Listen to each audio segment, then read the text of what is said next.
ওয়াতিমুত তাআম। আমরা রসম ও রেওয়াজ অনেক কিছু আদায় করি, রেওয়াজকে কেন্দ্র করে। এ ব্যাপারে উলামায়ে কেরামদের এবং মুফতিয়ানে কেরামদের কি ফতোয়া।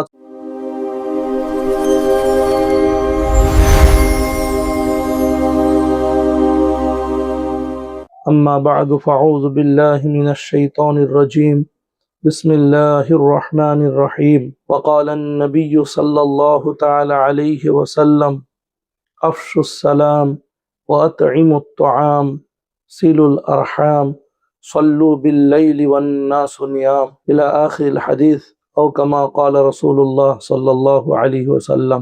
দ্বিতীয় হাদিসের অংশটি আল্লাহ রাব্বুল আলামিনের রাসূল বললেন ওয়াতিমুত তাআম, মানুষকে খানা খাওয়াও।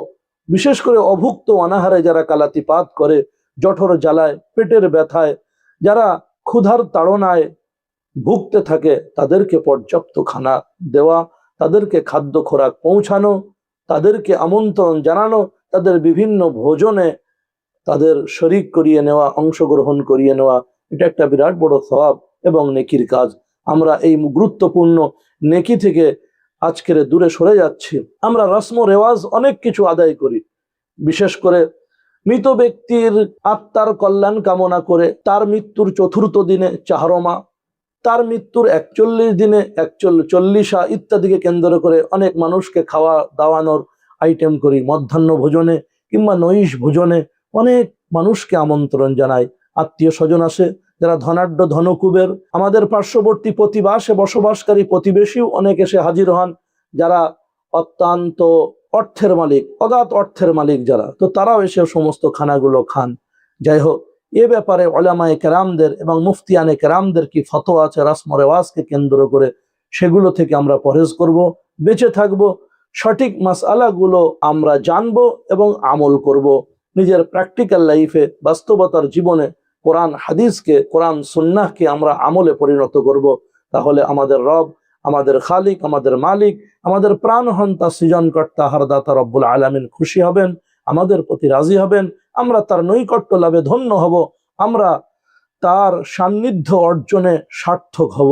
তাই সকলকে ব্যাপারে আমি বলবো যে এই খানা ইত্যাদি খাওয়ানো, মানুষকে আহার দান করা, মানুষকে অন্ন দান করা, এটা যে কত সওয়াবের, এ বিষয়ে আমরা উদ্গ্রীব হব, উৎসাহিত হব এবং অন্যকে উৎসাহ অনুপ্রেরণা যোগাবো। এ ব্যাপারে কোরআনে কারীমের ইঙ্গিত আছে, তাদের প্রতি অভিশাপ আছে যে তারা ওয়ালা ইয়াহুয্যু আলা তুআমিল মিসকিন, বিশেষ করে যারা অভাবগ্রস্ত, যারা গরিব, অসহায়, অনাথ, এতিম, যারা সুবিধা বঞ্চিত, যারা প্রান্তিকে অবস্থানকারী, যারা স্বাভাবিক জীবন যাপন থেকে কিছুটা বিচ্ছিন্ন আছে, তাদের প্রতি বিশেষ করে খেয়াল রাখবো। এ ব্যাপারে প্রণিধানযোগ্য উল্লেখযোগ্য বিষয় হলো যে আমরা বিভিন্ন মাদ্রাসা, এতিমখানা, এইগুলো একটু তদারকি করব।